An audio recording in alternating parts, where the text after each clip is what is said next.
Bom dia, meus alunos lindos do 8º ano. Que saudade de vocês! Bom, mas nessa época agora, como nós não podemos ter as aulas presenciais, né, nós vamos fazer essa dinâmica de videoaulas e eu vou estar retomando com vocês o conteúdo lá de onde nós paramos. A gente finalizou o módulo 2, certo? E aí, dando sequência aqui no livro, nós vamos pegar o módulo 3. Eu vou apresentar o conteúdo para vocês, explicando aqui em imagens, em slides, mas tudo que está aqui no slide tem aqui no livro de vocês. E vocês vão poder estar acompanhando todas as etapas das explicações. Tá certo? Nós vamos aqui começar na página 27 e vamos finalizar esse conteúdo aqui na página 31. Então, é o início, é a introdução do capítulo do módulo 3, Objetos para o Futuro. Vamos lá. Bom, para dar início aqui a esse conteúdo, eu preciso explicar para vocês sobre os movimentos das artes e ofícios na Inglaterra no século XIX, mais precisamente no final do século XIX.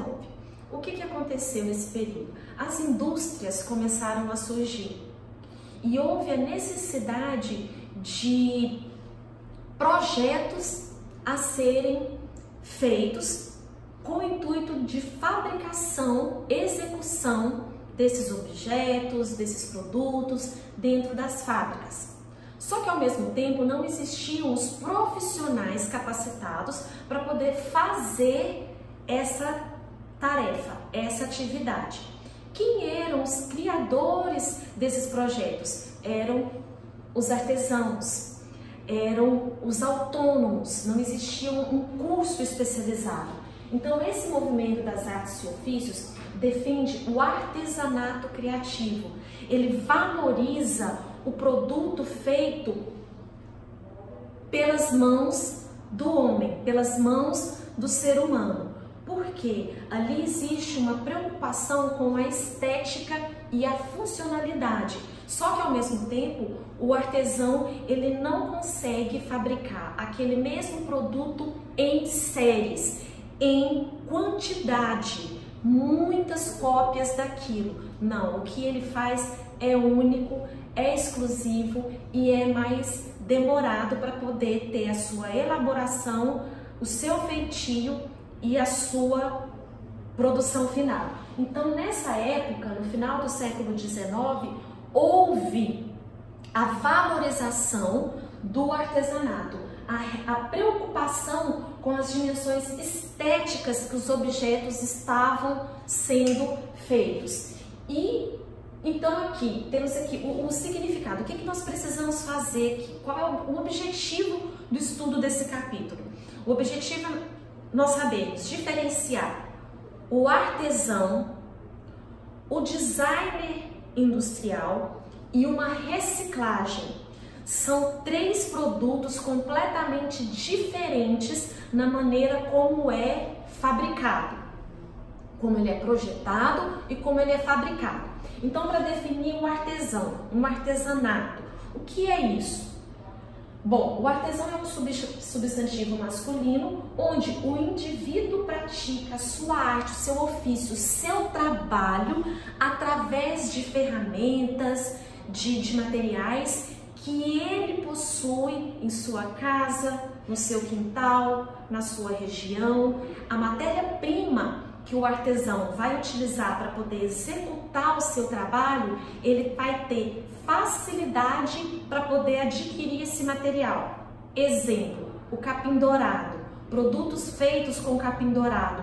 Ela é própria de uma região aqui do nosso país. Então as pessoas vão aproveitar aquela matéria-prima daquela região e produzir artesanato na sua região. Então por isso nós temos no Brasil diversos produtos de artesanatos diferentes, porque Cada região é mais propícia àquele material. Mas o que vocês precisam saber então? Existe uma diferença muito grande entre artesanato e produto reciclado. Então, o artesão, eu vou pegar matéria-prima da minha região, certo? Uma pessoa muito importante nesse período foi o William Morris. O que o William Morris propôs? Ele propôs que esse trabalho do artesão pudesse ser fabricado em série, que o artesão pudesse ir para dentro das fábricas que foram surgindo e poder produzir o seu trabalho em grande quantidade ali.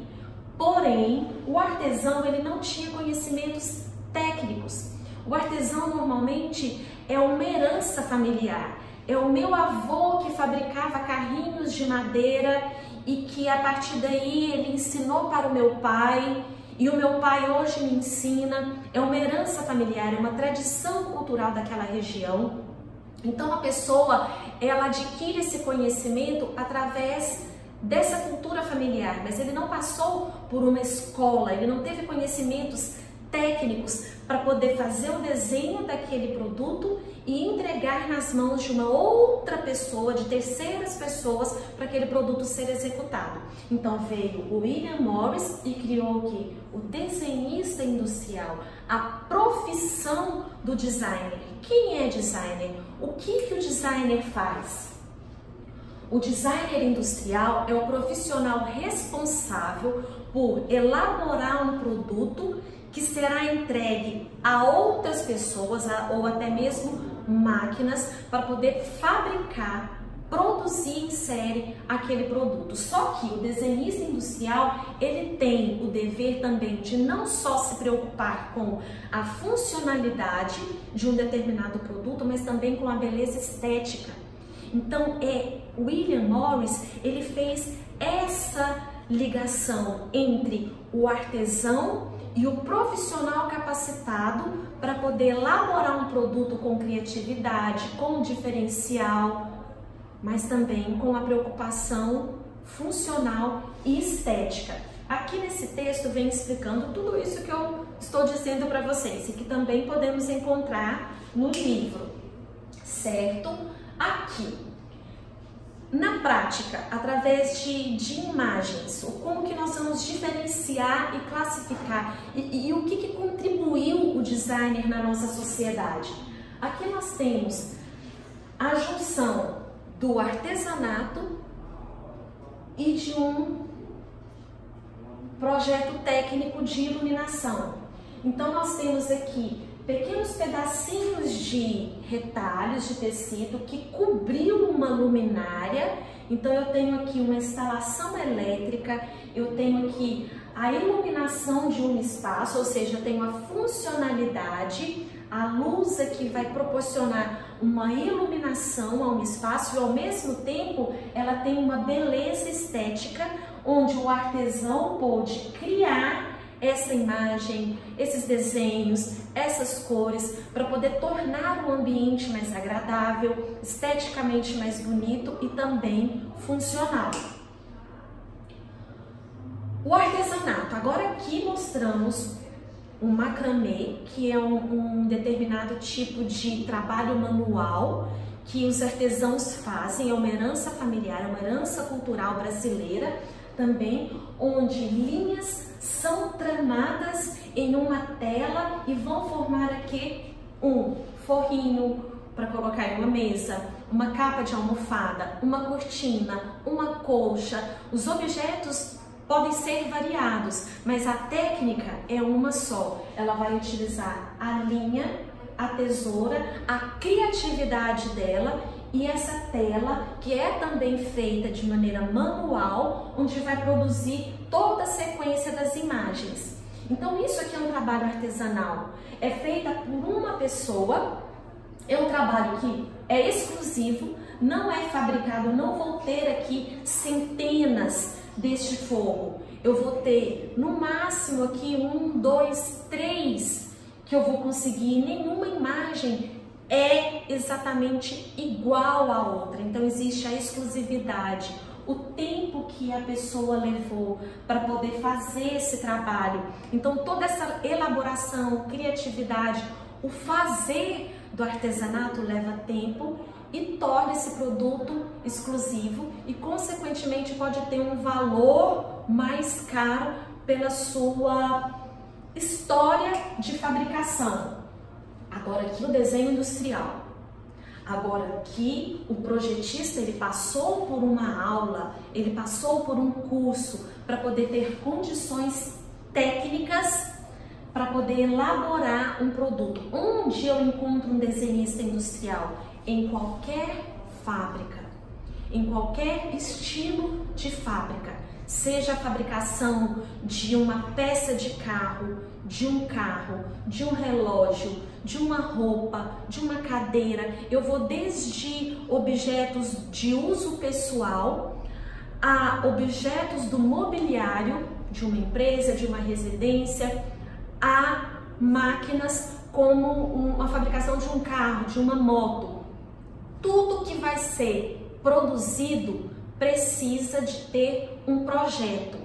Tudo que vai ser fabricado precisa de ter especificações de medidas, materiais, e isso o desenhista industrial vai projetar.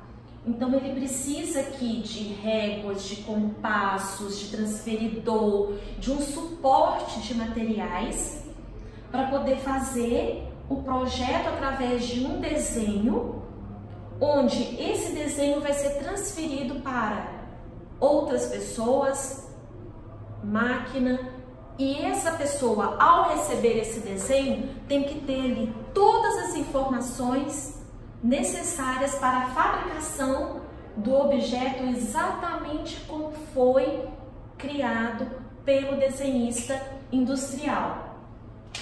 Um outro exemplo aqui. Então nós vamos desde um simples carregador de celular. Não é à toa o carregador de celular que você tem. O modelo, a maneira como, o material que ele foi fabricado, tudo isso foi pensado por um designer, por um projetista, antes de ter sido executado e levado até uma loja e você ter adquirido esse produto. Um relógio, um simples copo que a gente utiliza para poder colocar água, todo o desenho, toda a ideia, toda a criação que existe em um produto foi pensado em quê? Em ter uma beleza estética e ter uma funcionalidade, uma praticidade. Então quem participa disso, dessa criação, é o desenhista industrial. Escova de dente, o tênis que você usa, sempre tem alguém pensando na criação daquele produto. Ele vai pensar na sua saúde, ele vai pensar no seu conforto, no seu bem-estar, antes de finalizar e ser fabricado por uma empresa. Então vou mostrar outros exemplos aqui para vocês, onde que existe, onde que William Morris marcou tanto a nossa atualidade hoje. Na criação do profissional, do designer gráfico. Aqui ele une a ideia principal que ele teve, unir a beleza do artesanato, a criatividade do artesanato, a funcionalidade, a praticidade. Então nós temos elementos aqui que fazem parte da criação artesanal, ligadas à fabricação em série e ligadas à funcionalidade. Um simples exemplo: luminária, clarear, proporcionar luz a um determinado ambiente. E temos o diferencial estético, a beleza estética, a combinação de um espaço. Então temos os profissionais, além dos designers industriais, nós temos os designers de interiores. Quem são esses profissionais? Esses profissionais estão capacitados para poder elaborar o seu bem-estar, o seu conforto na sua casa, no seu escritório, na sua empresa, na sua escola, na sua sala de aula. As cadeiras que vocês sentam são projetadas pelo profissional de designer de interiores que elaborou aquela cadeira para que você tenha o conforto ao sentar, para que você não se sinta incomodado com dores nas pernas, dores nas colunas. Então a ergonometria entra também nessa elaboração. Aqui um exemplo também de uma luminária. E para a gente ver agora a questão da reciclagem. Qual é a diferença da reciclagem para o artesanato? A reciclagem, sim, eu vou utilizar materiais que foram descartados. Um rolinho de papel higiênico, eu não vou usar mais, eu vou jogar fora. Aquele rolinho não vai servir mais para absolutamente nada. Opa, pode servir sim. O que eu posso fazer com esse rolinho? Brinquedos para crianças, entre outras finalidades. Então a reciclagem, eu vou utilizar elementos de matéria-prima que seriam descartadas, que não tem mais utilidade para nada, eu vou reaproveitar de uma outra maneira. Eu posso tanto utilizar como objetos decorativos, como brinquedos, como porta-lápis, porta-joias, porta-retratos. Então eu posso ter uma gama imensa de opções para poder fazer o meu objeto reciclado, mas sempre com materiais que eu utilizei já para guardar tinta, já utilizei a tinta, acabou. O Nescau, já utilizei o meu achocolatado, acabou. O que eu vou fazer com aquela lata? Eu vou guardar os meus pincéis, eu vou guardar os meus lápis, mas eu vou fazer o quê? Pegar ele simplesmente com rótulo e colocar meus lápis? Não, eu vou embelezar, eu vou tornar ele bonito esteticamente para poder colocar na minha sala, no meu quarto, enfim, para enfeitar o meu ambiente. Finalizando, o que eu quero que vocês tenham compreendido nesse conteúdo que eu passei para vocês hoje? A diferença entre artesanato, reciclagem e a criação de um projeto industrial.